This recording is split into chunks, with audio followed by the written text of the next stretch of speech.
Hommage et courage aux femmes en ce jour de la célébration de la Journée internationale des droits de la femme. Mes salutations aux téléculturels et je suis ravie de vous retrouver. Actualité oblige, nous recevons une grande actrice de la vie sociale qui œuvre pour la cause féminine. Il s'agit de la sœur Agapé Ngoma, artiste gospel et éducatrice.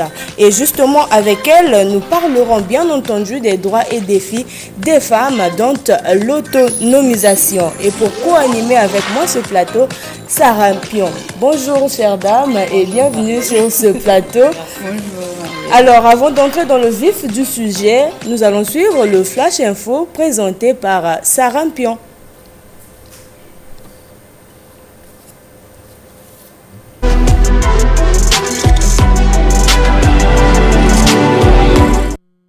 Bonjour amis téléculturels, nous sommes le 8 mars et comme vous le savez, l'humanité célèbre la journée internationale des droits des femmes. L'origine de cette journée n'est pas connue de tous. Suivez plutôt ce dossier signé Christy Moulewa.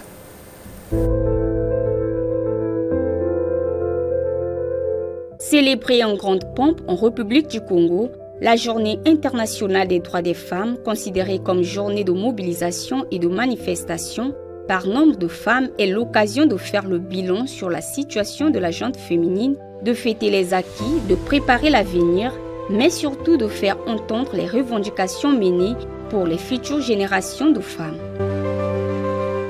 Selon voilà, l'origine de cette journée est jusqu'à présent méconnue par les Brazzavilloises, interrogées à l'instar de Grâce, déjà vêtue en pain du 8 mars, annonçant ainsi les couleurs de la célébration. L'origine, j'ai même pas l'idée sur ça, je n'ai même pas pu demander chez les parents comment, en tout cas ça je ne sais pas. C'est la fête de la femme, c'est partout dans le monde, non? On le fête, c'est pour l'honneur de la femme, selon moi ce que je sais. La date du 8 mars, ça te dit quelque chose? Oui, c'est la journée internationale de la femme, le jour où les femmes ont revendiqué leurs droits. C'est la joie de savoir qu'en fait, la journée où nos droits ont été reconnus. Est-ce que tu connais quand même l'origine de cette journée? On a pris la décision de consacrer cette journée parce que, avant, la femme n'avait pas sa place.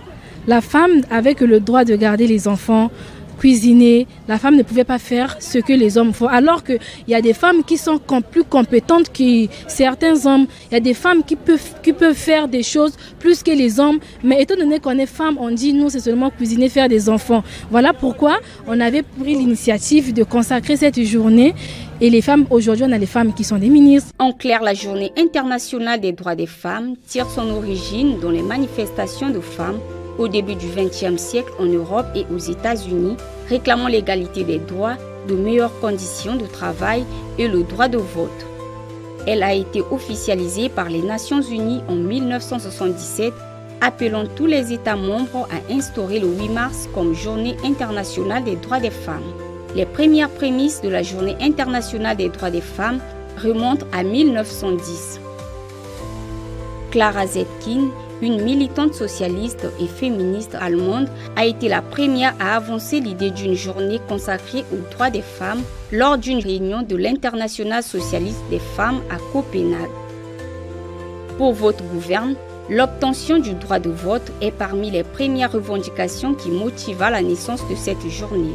Dès ses premières années, la Journée internationale des droits des femmes a pris une nouvelle dimension mondiale dans plusieurs pays. Le mouvement féministe en plein essor, qui avait été renforcé par 4 conférences mondiales sur les femmes organisées sous le gide de l'ONU, a aidé à faire de la célébration de cette journée le point de ralliement des efforts déployés pour exiger la réalisation des droits des femmes et leur participation au processus politique et économique. L'autonomisation de la femme et son impact sociétal, une question primordiale qui est au centre du thème de l'édition 2025. Didier Messi-Leleka et René Désy ont recueilli les avis de quelques citoyens. Regardez. L'édition 2025 de la Journée internationale des droits des femmes met en avant l'autonomisation des femmes, un combat quotidien qui concerne toute la société. Si certains saluent les avancées en matière de droits des femmes et leur autonomisation, d'autres par contre évoquent les limites de cette autonomisation, concernant notamment les traditions et les rôles familiaux. Si j'aimerais conscientiser toutes les femmes à une autonomisation, c'est-à-dire à toutes ces femmes-là qui se voient parfois marginalisées par les hommes, se voient parfois rabaissées. En tout cas, je les encourage. Une femme qui est autonome, elle n'a pas besoin de dépendre de quelqu'un en fait. La femme doit se sentir libre dans ses mouvements. Elle a besoin de s'acheter quelque chose. Elle s'achète, elle n'a pas besoin de quémander auprès de son homme ou bien chercher quelqu'un qui peut lui donner. Elle-même, elle doit se faire ce plaisir d'avoir ce qu'elle veut. La femme autonome peut tuer le foyer sans le savoir. Plus elle aime le travail, plus elle tue le foyer. Et les enfants en pâtissent. Donc, il y a une éducation des enfants qui ne pénètre pas dans le cerveau des enfants. Dont les enfants se retrouvent dans la rue. Les enfants peuvent traîner par-ci par-là à des heures bizarres. Parce que la maman n'est pas là. Pour toutes les femmes et les filles, droit, égalité et autonomisation, tel est le thème retenu au niveau international cette année. Au-delà des célébrations, il est impératif de poursuivre les initiatives pour une égalité réelle et durable, car une société dans laquelle les femmes sont autonomes est une société qui progresse. La journée du 8 mars pour certaines femmes se résume au port du pagne, en un mot à la fête. Justine Marel-Dinga et Van Kebadio ont abordé quelques Brazzavillois à ce sujet. Le 8 mars de chaque année, les femmes sont à l'honneur à l'occasion de la Journée internationale des droits des femmes instituée par l'ONU. Au Congo comme dans d'autres pays d'Afrique, cette célébration est souvent associée au port du pagne, une aubaine pour les commerçants d'augmenter leur chiffre d'affaires. Et là-dessus, les avis restent partagés. L'année-ci, il n'y a pas tellement le marché comme l'année passée. Comme l'année passée, là, il n'y en avait pas. L'année passée, on a vendu quand même par rapport à l'année là. Comme les clients aussi se plaignent beaucoup, il n'y a pas l'argent. C'est pour cela que tu vois, il y a beaucoup de stocks qui ont resté. Il y en a même au dépôt aussi. Bon, par rapport à tous cas, après le moment, il y a qui m'ont un peu difficile. Maintenant, en tout cas, se manifester, en tout cas, on a fait une normal. Mwasi Liputa, expression courante et populaire dans les milieux féminins. Un avis qui ne fait pas l'unanimité puisque pour d'autres femmes, le port du pagne le 8 mars n'est pas une nécessité.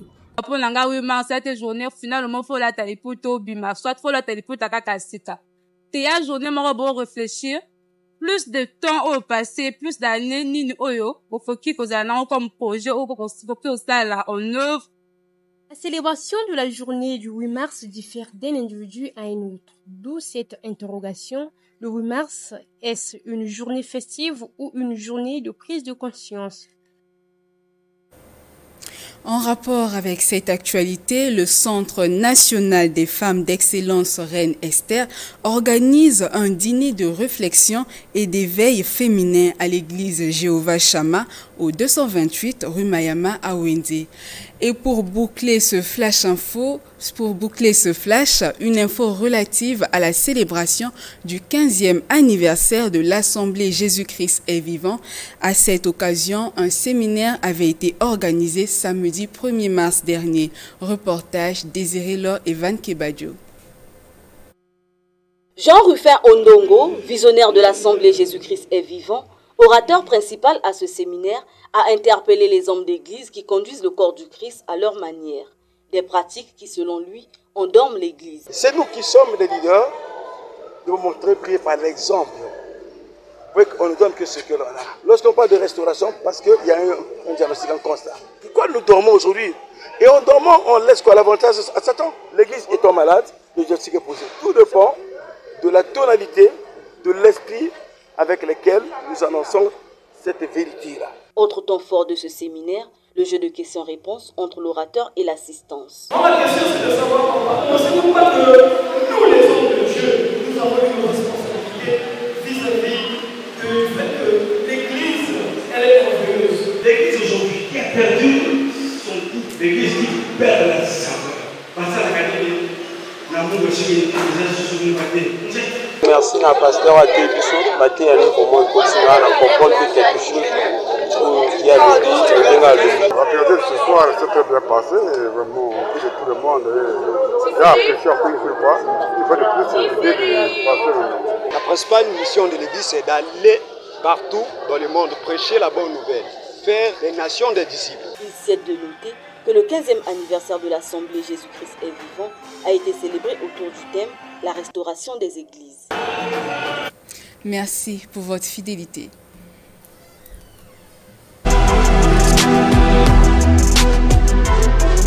Sarampion pour ces informations. Et donc, la femme congolaise face aux enjeux de l'autonomisation, tel est le thème national de la célébration de la Journée internationale des droits de la femme. Et à l'échelle internationale, l'édition 2025 a pour thème pour toutes les femmes et les filles, droit, égalité et autonomisation. Madame Agapé Ngoma, je reviens à vous. Quel est donc votre regard par rapport à la célébration de la Journée internationale des droits de la femme?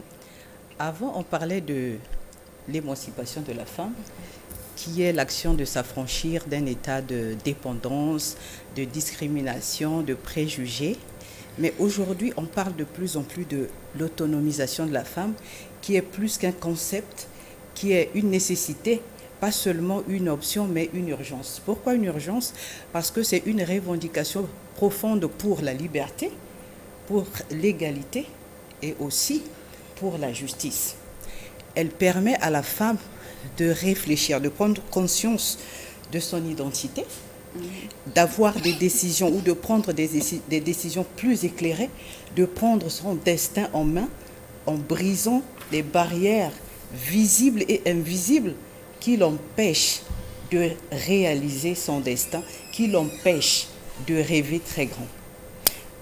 Alors pour moi, l'autonomisation de la femme commence par la prise de conscience de l'opinion publique à tous les niveaux. Si je prends le cas des entreprises, les entreprises devraient garantir l'égalité des salaires. Les entreprises devraient promouvoir les femmes à des postes décents de grande responsabilité et pourquoi pas à des postes de direction. Et en ce qui concerne les politiques, elles devraient faire voter des lois plus strictes sur les violences faites aux femmes. Et aussi à la maison, les parents doivent encourager les filles à poursuivre leurs études, doivent encourager les filles à ne pas se laisser définir par le genre et à poursuivre leurs rêves. Et dans les quartiers, on devrait, n'est-ce pas, lutter au quotidien pour les droits des femmes et à lutter contre les violences, contre les discriminations. Parce qu'une femme autonome, quand elle a les moyens d'agir, sa famille est épanouie, ses enfants sont mieux éduqués, ses enfants sont bien nourris et aussi sa société est plus résiliente. Donc investir dans l'autonomisation de la femme, c'est investir en l'avenir. C'est ce que je peux dire, c'est mon regard sur l'autonomisation de la femme. Et pour finir, je veux dire ceci. Il faut commencer par encourager les filles à aller à l'école. Madame Agapé, je pense que vous êtes encore des nôtres et les perspectives, je crois que vous aurez aussi bien le temps de revenir là-dessus. Je comprends, vous avez en effet épinglé quelques aspects de l'importance de l'autonomisation de la femme. Je crois que Sarampion va aussi nous redire autre fait ou autre chose, bien entendu. Tout à fait, Marielle. Allez-y, Sarampion. Eh bien, il faut dire que l'autonomisation de la femme est importante parce qu'aujourd'hui, nous voyons que quand les femmes sont autonomes, elles ont une autre conception, une autre perception de la vie. Et ça les motive plus à entreprendre, à créer, à être plus créatifs. Donc, c'est important. Merci Sarampion. Nous poursuivons ce débat. Nous avons été rejoints par Madame Johanna Marie-Claire Guillon, qui est entrepreneure et présidente de l'ONG Moïker. Elle est aussi l'une des actrices de la vie sociale qui œuvre pour la cause féminine. Madame Johanna, bonjour et bienvenue sur ce plateau. Bonjour. Nous sommes justement en train de parler des droits et défis de la femme, dont l'autonomisation. Est-ce que, à votre niveau, on peut déjà comprendre quelle est l'importance pour la femme d'être autonome? Madame Johanna, oui, allez-y. Alors déjà, bonjour à tous et merci pour cet honneur de venir parler devant les chers Congolais en cette journée importante des droits de la femme. Pour répondre à votre question, l'autonomisation de la femme est aujourd'hui une clé très importante pour les jeunes filles, premièrement, parce qu'au sein de mon ONG, nous accompagnons les jeunes filles et avant de pouvoir sensibiliser les femmes, nous avons constaté qu'il était très important de pouvoir déjà sensibiliser ces jeunes filles qui pensent que leur avenir va dépendre d'un homme, l'avenir va dépendre de la société, du gouvernement, alors qu'elles ont déjà toutes les clés en elles de pouvoir rêver, de pouvoir avoir déjà une vision de ce monde. Donc, à partir de cet âge-là, de 12 ans, 13 ans, il faut déjà mettre dans la tête de ces jeunes filles que plus tard, il faut apprendre à aller se former, comment aller chercher de l'argent pour pouvoir plus tard avoir des jeunes femmes épanouies et autonomes. Madame Sarah. Tout à fait. Et vous avez suivi lors du Flash Info les préparatifs de la célébration de cette journée par les femmes. Est-ce que le 8 mars se résume au port du pagne et au libertinage comme nous le constatons souvent? Et je pense que cette question est valable pour Madame Agapé, qui était déjà là dès le départ. Malheureusement, au Congo, c'est le constat amer que nous faisons. Lorsqu'on parle du 8 mars, on pense tout de suite à des actes dérapants, à des actes choquants de la part des femmes, alors que ça devrait être une journée où on sensibilise les femmes, on les rassemble pour leur donner quelques séances de mentorat et de formation par rapport à cette journée et par rapport à la vision qu'elles ont de leur vie. Tout à fait. Alors, nous parlons des droits, de l'égalité et de l'autonomisation des femmes. Quels sont les différents efforts ou défis relevés au niveau national ou international en faveur des femmes? Parlons des défis, ça commence par la maison. Ici, je vais m'adresser particulièrement aux hommes qui ont une certaine conception de l'autonomisation de la femme et surtout de la journée du 8 mars. Dans les milieux très reculés, je veux parler des villages et autres, les femmes sont beaucoup limitées.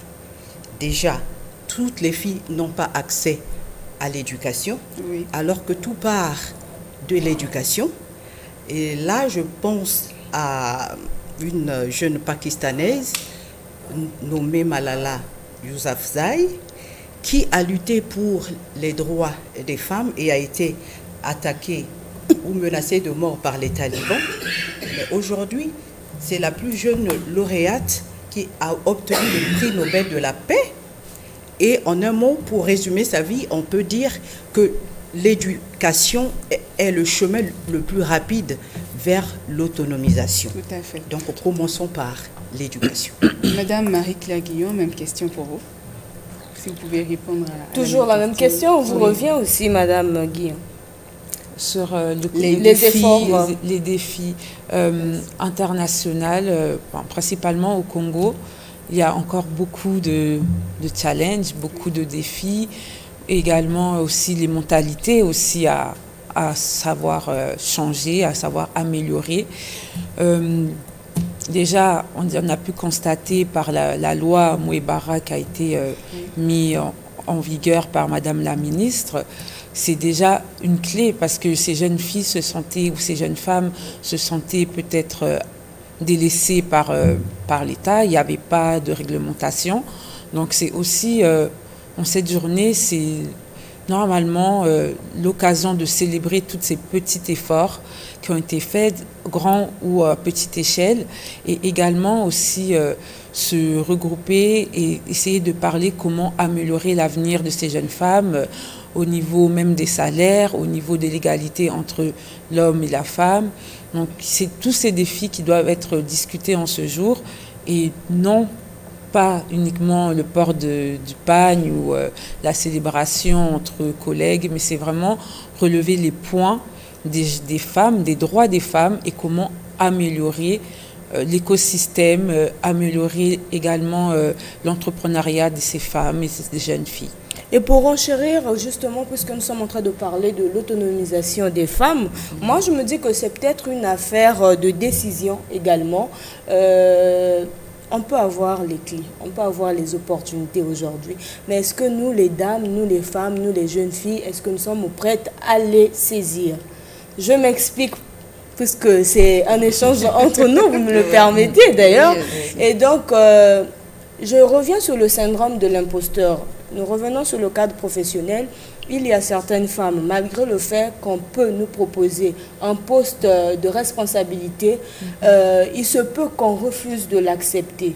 Mais le courage qui anime généralement les hommes face à un poste de responsabilité, peu de femmes l'adoptent également. Je me dis qu'on doit peut-être braver, sortir de ces stéréotypes qui partent, à mon avis, du berceau, parce que dès le toit familial, on a appris la femme à être soit à la cuisine, à aider maman à faire la lessive, la vaisselle. Rares sont les parents qui regroupent les enfants, peut-être pour commencer à poser la question, qu'est-ce que tu veux devenir dans la vie? Qu'est-ce que tu veux faire comme métier? Je me souviens, à notre époque, c'était des questions même à l'école, ou peut-être à la maison, ton parent, ton tuteur te pose cette question. Ça pouvait déterminer l'engagement qu'on pouvait avoir à long terme. Mais aujourd'hui, c'est vrai, c'est peut-être un peu banal. Nous voyons certaines vidéos sur les réseaux sociaux. On peut poser ce genre de questions aux enfants. L'enfant te dit non, je préfère prendre le chemin du banditisme. Il y a une vidéo virale sur les réseaux sociaux. Je préfère ne pas citer les mots qui ont été utilisés. Et donc, c'est pour dire il y a une manière, il y a une déviation, un manque de responsabilité. Hein. Je me dis qu'on désiste dans certains cas.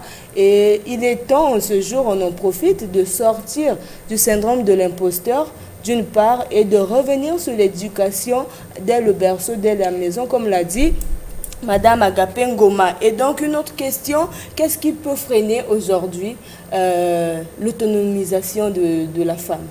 Ce qui peut freiner l'autonomisation de la femme, comme je l'ai dit à l'entame de mon propos, ce sont les barrières physiques et visibles et invisibles qu'on a mis autour de la femme.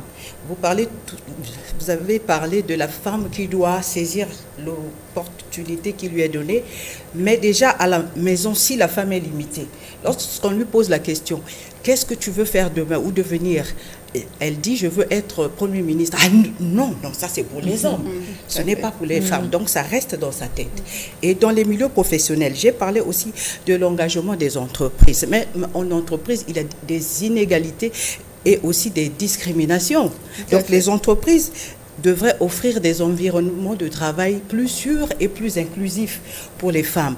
Donc déjà, même en entreprise, on dit ça c'est pour les femmes, ça c'est pour les hommes. C'est limité déjà. Et maintenant, ce qu'on doit mettre en place, c'est la méritocratie. Même si on parle des femmes qui doivent être ou qui doivent occuper des postes de responsabilité, ça doit être par mérite. Voilà, c'est ce que je peux ajouter. Ça doit être par mérite. Madame Johanna, est-ce que peut-être le fait de passer par la maternité pourrait être un frein aussi peut-être de l'autonomisation de la femme? Je pense que oui, quand même, notamment en Afrique, au Congo, ça peut être une barrière parce qu'elle-même, la femme, va se mettre cette barrière-là. Elle ne va pas avoir un état d'esprit de réussite, de gagnante. Donc, une fois qu'elle va accoucher, elle va peut-être se dire qu'elle préfère rester à la maison et son mari également va la pousser à rester à la maison, tandis que elle était déjà dans un bon cheminement dans sa carrière, mais elle va tout laisser. Et puis ça, je pense que Déjà, je tiens à encourager aussi les femmes qui militent contre le développement personnel, parce que je pense que tout vient du développement personnel, de la vision de la jeune dame. Et c'est vraiment, pour moi, un challenge aujourd'hui à relever le développement personnel. Et justement, je vais cette fois-ci vous inviter à suivre un clip qui est d'ailleurs le clip de la semaine intitulé Tosala, qui signifie agissant, qui est donc un clip du collectif des jeunes dames artistes féminins, une initiative de l'Institut français du Congo suivant, et certainement nous aurons le temps de commenter à propos.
Voilà, nous avons remarqué dans ce clip des femmes vendeuses, couturières, des femmes qui dénoncent les violences faites à l'égard de la femme. Madame Johanna, qu'est-ce qu'on peut noter comme piste de solution pour parvenir à une bonne autonomisation des femmes? Je vais y arriver. Alors, quelques pistes. Il s'agirait de les laisser premièrement s'exprimer, que ça soit au niveau vestimentaire, au niveau on va dire de l'expression, comme on dit plutôt de la liberté d'expression, pardon, de leur laisser donner leur avis quand ça va et quand ça ne va pas, notamment. Et je pense aussi au niveau de la société, c'est aussi de sensibiliser, comme je l'ai dit tout à l'heure, dès le bas âge, de comment la jeune fille peut se permettre de s'exprimer dans la société, et aussi de toucher l'éducation à l'école, parce que souvent à la maison, elles se sentent un peu coincées de pouvoir s'exprimer, comme vous l'avez dit tout à l'heure, madame, avec... on va lui dire, elle veut être première ministre, mais on va lui dire que non, c'est pas possible, alors que pourquoi pas.